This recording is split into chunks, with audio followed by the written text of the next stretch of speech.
E no campo dos conflitos armados, das guerras, o que você acha dessa obra? Parece estranha? Essa é uma obra criada pelo pintor espanhol Pablo Picasso em 1937 e mede 3,49 metros de altura por quase 7,70 metros de largura. É grande para impactar mesmo. Eu produzi um vídeo inteirinho sobre essa obra, com tudo explicadinho, tema, formas, composição, tudinho. E vou deixar o link na descrição para você. Mas basicamente trata-se de uma declaração de guerra contra a guerra, um manifesto contra a violência. Olha bem, o que você vê? É uma obra agradável ou inquietante? E essas formas, essas cores, quais cores são predominantes nessa obra? Preto e branco, com um quesinho de bege e azul, mas que nem conseguimos ver nessa imagem. Ele usou tinta óleo, mas não qualquer tinta, e sim uma tinta fosca, formulada especialmente para essa obra. Essas cores e a opacidade remetem às fotografias de jornais, e essas linhas no cavalo remetem à escrita dos jornais, que traziam a notícia do bombardeio da cidade espanhola de Guernica, ao norte da Espanha. E Picasso era espanhol. Por isso o título da obra é Guernica ou Guernica. E o que aconteceu? A Espanha estava em guerra civil de 1936 a 1939. Depois de passar por ditadura, Primeira República, ditadura, Segunda República, estava na iminência de um golpe de Estado.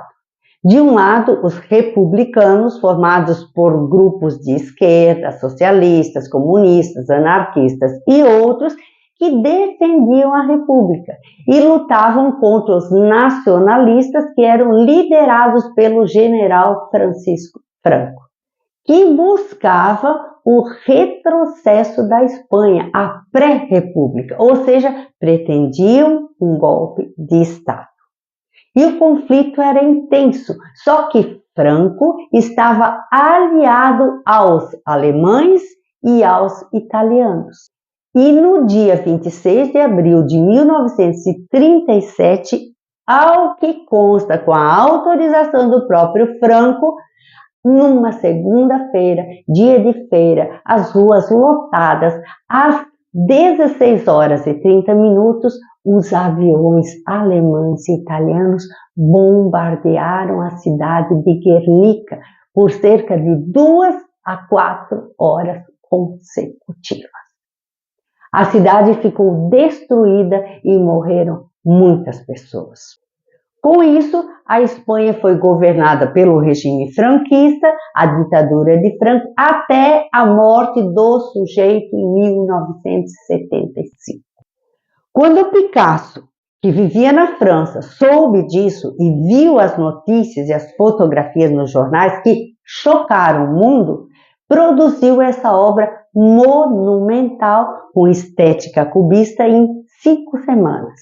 E ficou pronta em 12 de julho de 1937.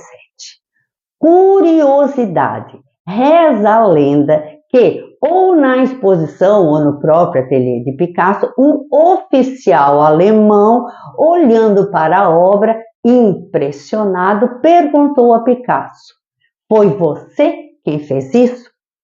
E Picasso respondeu: "Não, foram vocês." Veja a obra novamente com alguns detalhes, especialmente esse que remete à figura icônica da Pietà, da mãe com o filho morto nos braços, que é o símbolo extremo da dor. Apesar de Guernica ter sido produzida em função de um evento do bombardeio da cidade de Guernica, ela se universalizou. Ela fala de todas as guerras, assim como os painéis Guerra e Paz do pintor brasileiro Cândido Portinari, que são obras imensas. Fica difícil identificar detalhes assim por fotografia.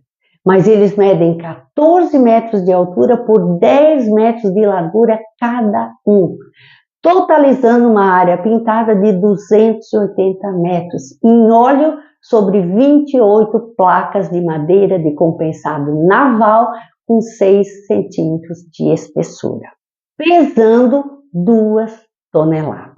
Olha aí Portinari pintando. Esta obra foi uma encomenda do governo brasileiro para presentear a sede da Organização das Nações Unidas em Nova York.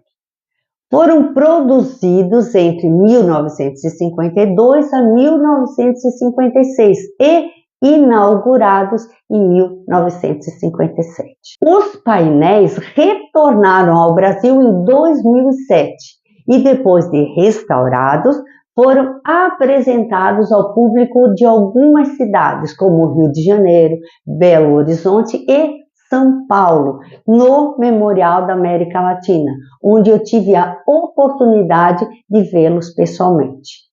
Depois disso, eles retornaram à ONU em 2015. Sei que é Guerra e Paz, mas eu vou inverter a ordem e falar primeiro sobre o painel Paz, com tons pastéis, cores claras, que remetem à harmonia, à tranquilidade e à paz. Traz mulheres trabalhadoras, coral de crianças, crianças brincando alegremente, mulheres dançando, pessoas celebrando. Enquanto que o painel Guerra, com tons escuros e a predominância do azul, que remete à morte, não contém armas, nem tanques, nem soldados. Portinari retrata o sofrimento, a dor do povo, o desespero, a morte.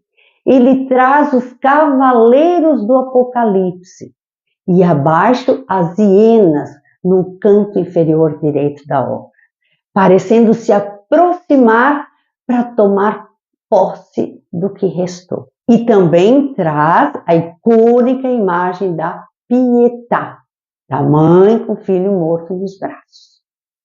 Como sabemos, Portinari foi um militante do partido PCdoB e foi exilado por isso.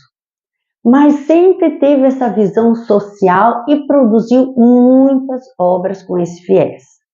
10 anos antes de Guerra e Paz, ele produziu a série Retirantes, onde mostra de forma expressionista o sofrimento das pessoas no processo migratório, fugindo da seca, da fome, da miséria para o sul. E aqui já havia aparecido a imagem da Pietà, com mães nordestinas. Estas duas obras estão expostas lado a lado no MASP em São Paulo.